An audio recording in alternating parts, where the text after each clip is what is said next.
much.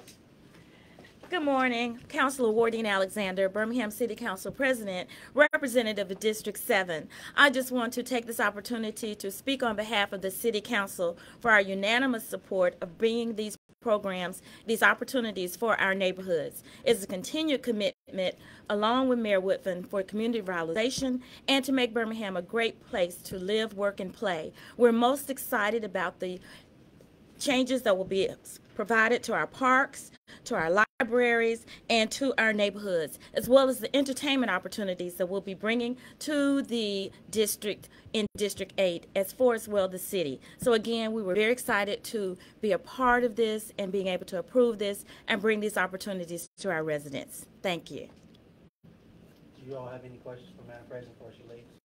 Yes. All of these are great, but it's the amphitheater that is a great deal of interest.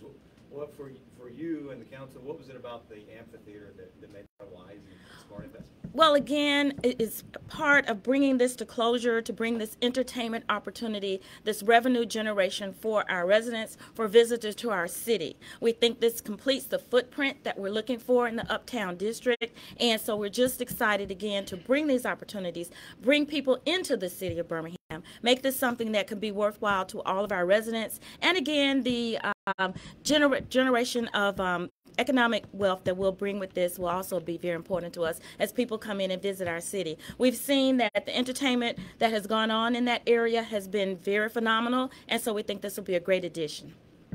Thank you. Thank you.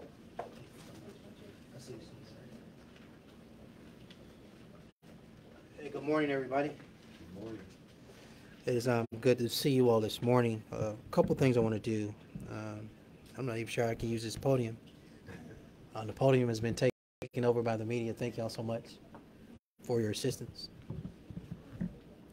But I want to give my sincere gratitude and appreciation, as well as say thank you to the entire Birmingham City Council under the direction and leadership of Wardine Alexander, but as well as to her 8 colleagues. Listen, this has been truly a team effort and our ability to continue to move the city of Birmingham forward. And so we're in partnership in this. Part of that includes being not only fiscally responsible, but being in a position to actually have enough revenue to continue to generate things for our city and our community and the citizens we serve. With that in mind, I want everybody to know that we had an $80+ million surplus for the fiscal year that ended June 30th of 2022. From these revenues, we are in the ability to do some significant things related to investing in our community, investing in our infrastructure, as well as investing in our city employees. Starting with our city employees, what that looks like is an actual 5% cost of living adjustment. And so with today's vote, our city employees will immediately receive a 5% pay raise. And that is something they deserve. That's to the tune of about $13.5 million.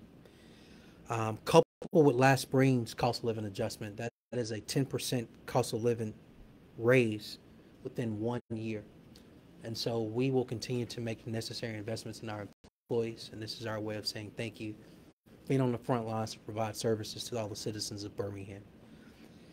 In addition to that, just related to our employees, able to make the necessary investments in our fire department with 37 more employees coming online for the fire and rescue service personnel. Now, related to community, I want to break out a few things and give you the detail, because the detail is important. When we say neighborhood revitalization, things such as libraries, parks, recreation centers, and pools are also a part of that, which are separate from sidewalks, stormwater, and street paving. And so in regards to those things, I am looking forward in my notes. I want to share with you all some detail, and it's only because there's so many mics on here. That's fine. I see it. Bear with me 1 second, everybody. Thank you. I see it. So just starting with our recreation centers across the entire city. Well, combined, we got about 4.4 million total for upgrades in our parks, recreation centers, and our pools. But to break that down, for our recreation centers, that includes East Pinson Valley Recreation Center, Don Hawkins Recreation Center, Martin Luther King Recreation Center, Oxmoor Valley Community Rec Center, Central Park Recreation Center, Hooper City Recreation Center, Howe Sanford Recreation Center, North Birmingham Recreation Center, and McAlpine Recreation Center. For continued upgrades and improvements and investments in our parks, it includes Grayson Park, Caldwell Park, Macklin Park, Eastlake Park, Inglenook Park, Harrison Park, Memorial Park, Roosevelt Park, Wiggins Park, Inslee Park, and One Pratt Park. These are a considerable number of parks and rec centers in our city limits. I did not include the pools, but there will be some significant pool updates on various sides of towns as well. In addition to that, I want to give you all some of the updates on our libraries. They include Central Library, Inslee Library, MLK Library, and because I have more mics in my face, I'm still having trouble finding my documents. North Avondale Library, Eastlake Library, Smithfield Library. I told you all Inslee Library as well. These updates, these upgrades, these infrastructure investments are necessary because these are convening places for our families, for our children, for families as it relates to libraries, rec centers, and parks. So I'm grateful for the City Council for the unanimous vote on that. And then rounding out, we have two historic venues in our city, one including Rickwood Field, as well as Legion Field, that will receive significant infrastructure investments to the tune of millions based on the City Council unanimous vote today, as well as the Family Fun Center at the Crossplex site that will include a combined bowling alley, skating rink, as well as a jump park, as well as some form of what I want to say, Rick, I am missing the word here. Are you talking about the esports, yes, as well as gaming, as well as a food court. This is important as it relates to our families having locations right here in our city limits, and they don't have to leave their city to have these same family fun opportunities that exist in other municipalities in Jefferson County. Of last note, of course, Tad Snyder is here with the BJCC, but I know many of you all have interest in the actual amphitheater. I want to explain what's happened here. A considerable amount of conversation over the last 4+ decades, 40+ years around an entertainment district in our uptown north area. This is the last piece of that. As you know, back in 2018, the city of Birmingham, along with many other partners, invested in a new football stadium that has had many returns. In addition to that, upgrades at the Legacy Arena that we continue to see all type of opportunities, including the NCAA tournament coming up next month, well, a month and a day in March Madness. But now we have the opportunity to finish this footprint. That also includes 2 hotels, Top Golf, our convention space in the form of the BJCC, all the restaurants, etc. And now this venue, an amphitheater, that now allows in one footprint to have multi venues for all the options needed. So you don't have to leave Birmingham, and for artists to come to our city, they have options. The city of Birmingham has done its part today for a $50 million amphitheater, where we're one of many partners and we decided to do our $5 million share towards this amphitheater. We're glad to have our partners at the table. That includes the BJCC, the county, the Conventions Bureau, the state of Alabama, and Live Nation, and so many other partners. And it's now we are in a position to continue this conversation. But this definitely accelerates that conversation, and we look forward to being in the lineup, not in 23, but in the immediate future. So with that, Rick, did I miss anything before we turn it over? Any questions? No, sir. I don't believe you covered. Rick said I covered it all. Who has a question? Does this amphitheater project have anything to do with the city wanting back the property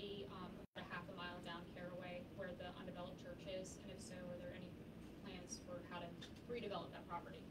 No.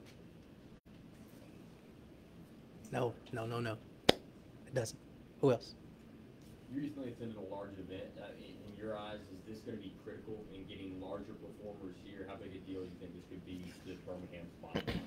I think this has the opportunity to be very transformational. Listen, a lot of cities you go to, they have one or two options. They have venues spread out, or you have some cities that have gotten this right and they have all these venues in one footprint. This puts Birmingham in a very unique position in a very positive way. That in one footprint you have a basketball arena that can turn into also for artists and entertainers. In addition to that, the same with the football, actual stadium.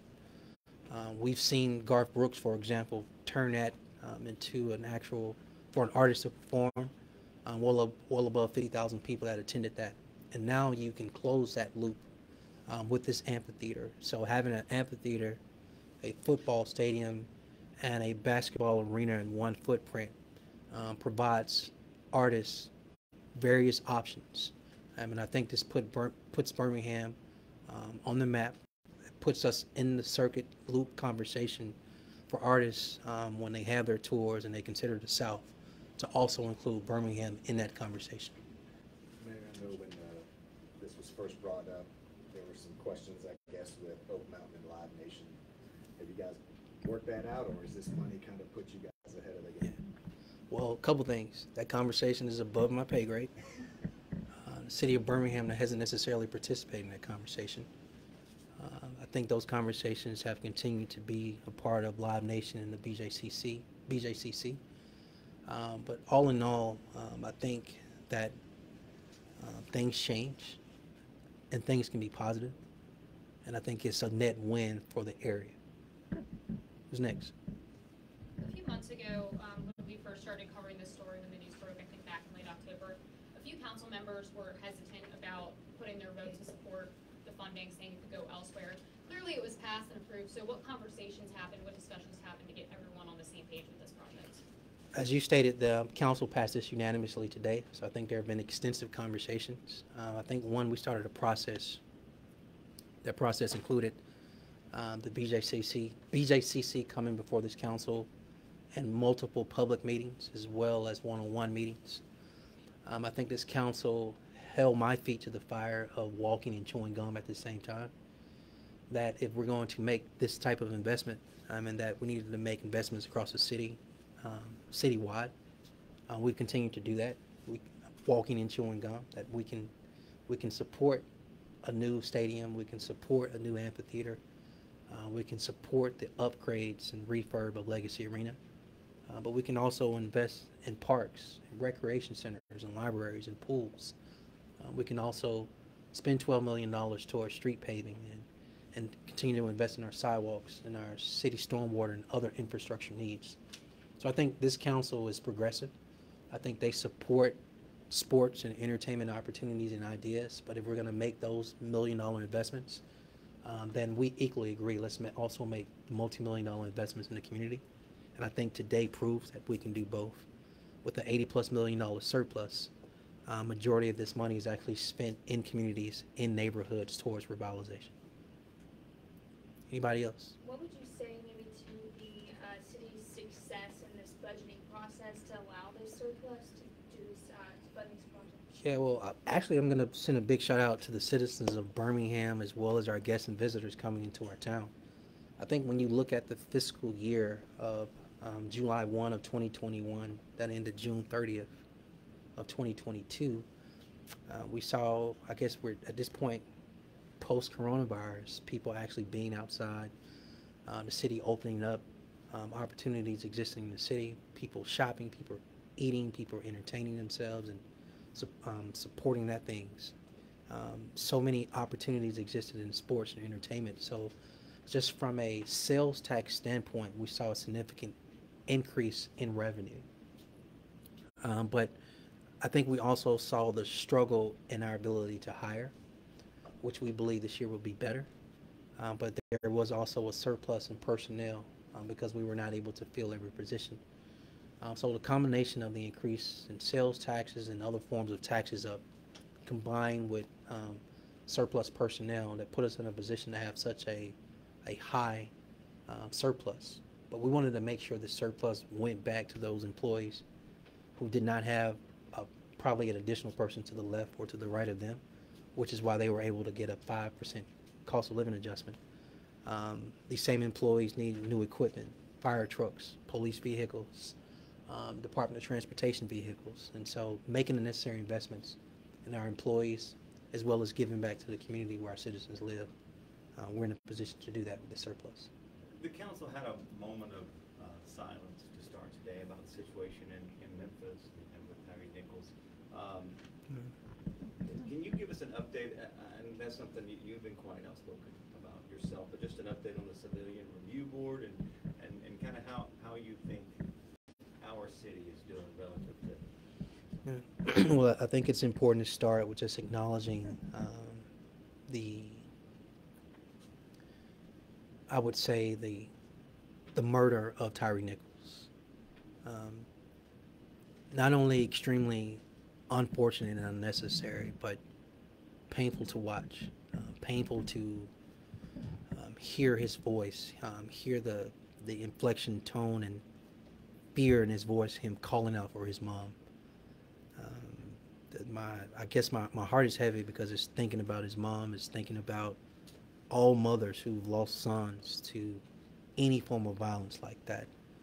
To see officers stand up, hold him with his hands behind, hold his arms while officers give free sucker punches. I'm still processing what I watched that came out Friday, and not only a shock to me, but a shock to everybody. And the grief that's come with it has been compounded just by so many things that's happened. It's just in the last 3 years, not just in Memphis, but across America. So I think any mayor in the nation that is responsible for a police department, words like integrity, words like protect and serve, words like accountability, words like accreditation, where police departments are held to a standard and officers are held to a standard of training. These are things we continue to sit with and make sure the necessary investments are given to not only the leadership of Chief Thurman and the other appointed leadership team, but it's filtered down to every captain, every lieutenant, every sergeant, and every beat officer that serves the city of Birmingham. We have a role to play in community, and when things like that happens, it not only breaches trust in the city of Memphis, but it has the ability to spread, and so we have to hold ourselves to a higher standard, one. Two, we have to overcompensate in the areas of the intangible of trust and how we engage the community and citizens we serve. And then you just think about just trying to, on the heels of a George Floyd, as an employer, and what that does to recruiting and the ability to hire. A handful of officers don't just hurt the city of Memphis, it hurts all of us.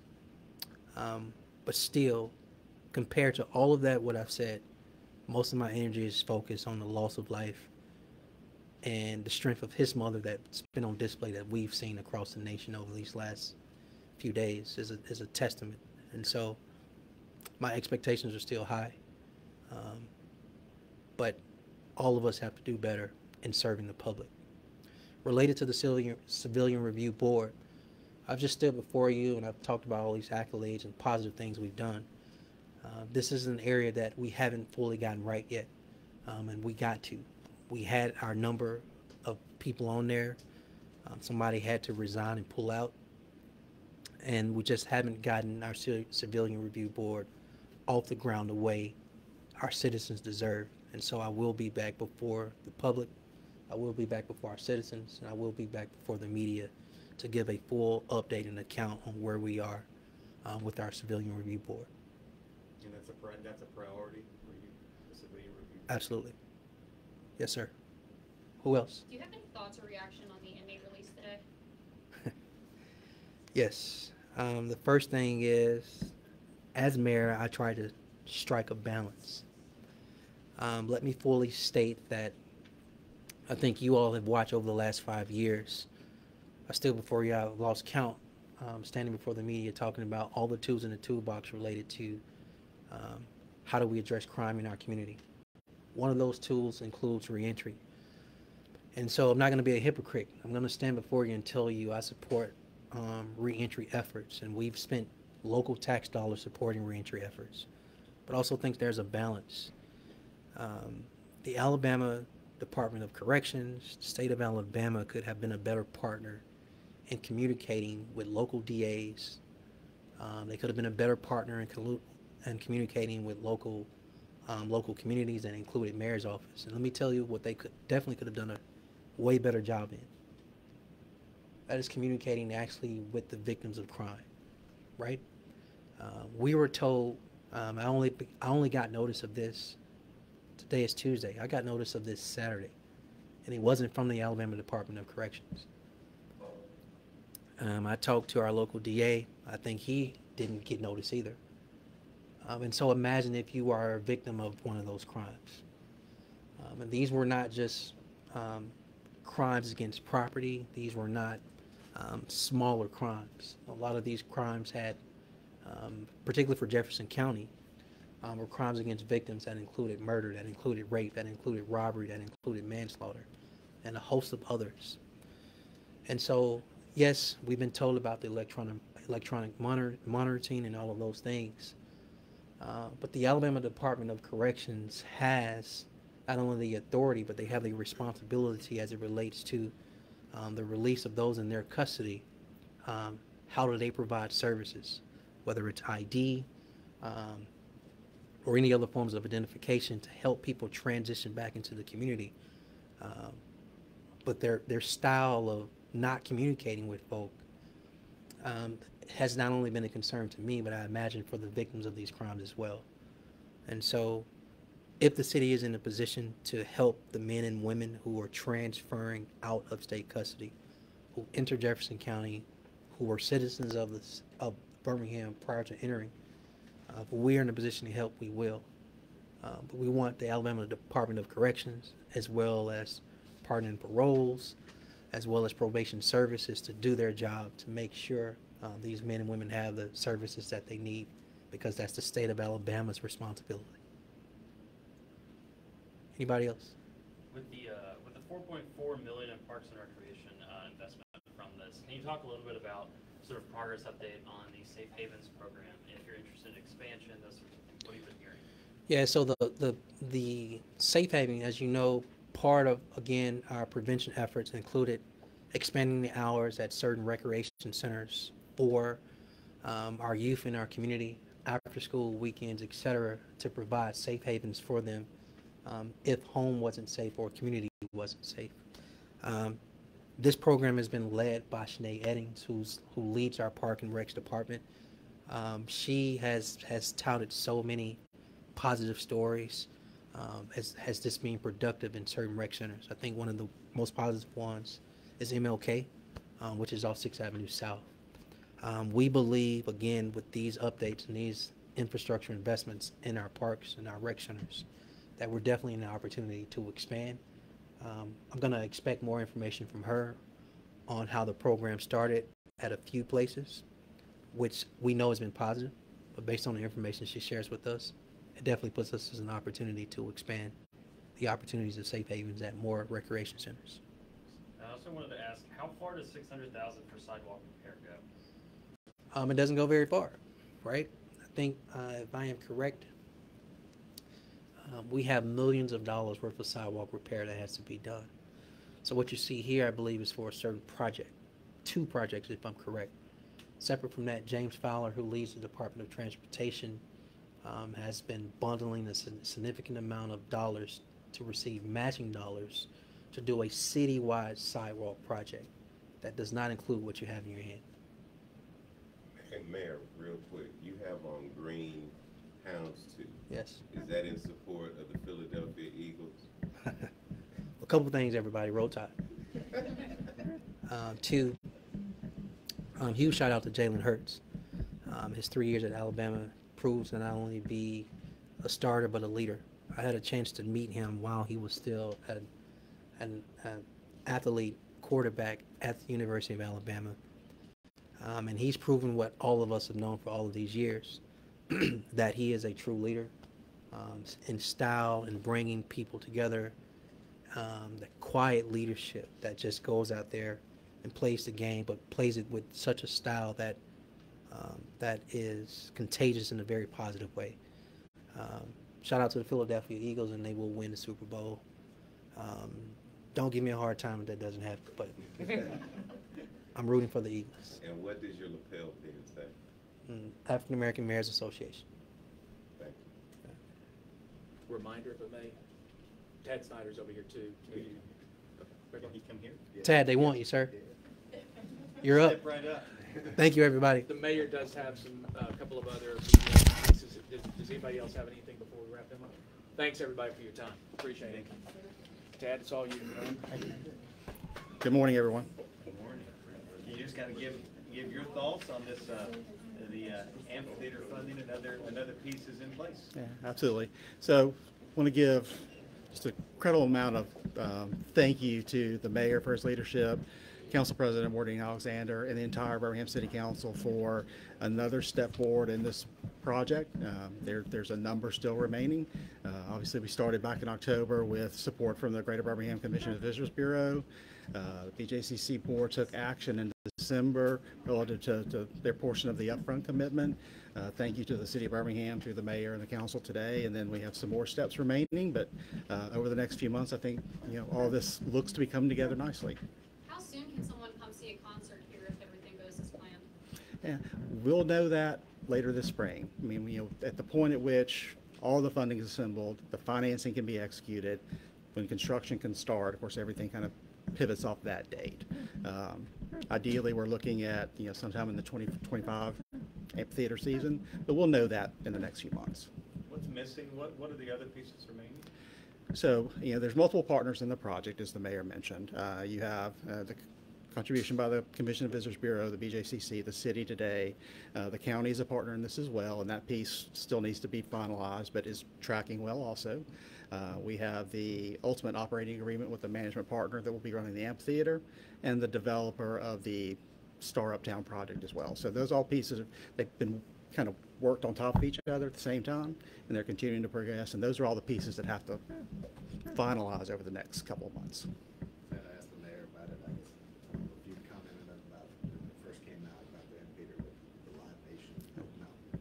How is that gonna? Because there was some question about they're still operating with Oak Mountain. How does that affect what you guys are doing? Yeah. So I don't want to speak for Live Nation, that's projected to be the operating partner for the amphitheater, but we have an existing relationship with Live Nation that has brought us a lot of the shows you've enjoyed over the last few months in Legacy Arena. The concert hall, do not a Live Nation show, but it just shows you kind of the momentum behind events in Birmingham right now. And that's what this project sees us capitalize on, is that strength of relationship with Live Nation is one of our primary partners for putting content in the BJCC, and just to continue to evolve that. How much planning goes into parking, and is there going to be enough parking? Yeah, so significant amount of planning goes into parking around the amphitheater. There are 4 decks on the former hospital site now. The plan would be for all those to be available, which is a significant number of parking, pretty close to the number that are needed. Developing some partnerships around some surface lots that are around the amphitheater, and then making sure on-street parking is available. But yeah, we've been working on the parking component of what's up there. So we're very close to Druid Hills. The amphitheater would exist in Druid Hills.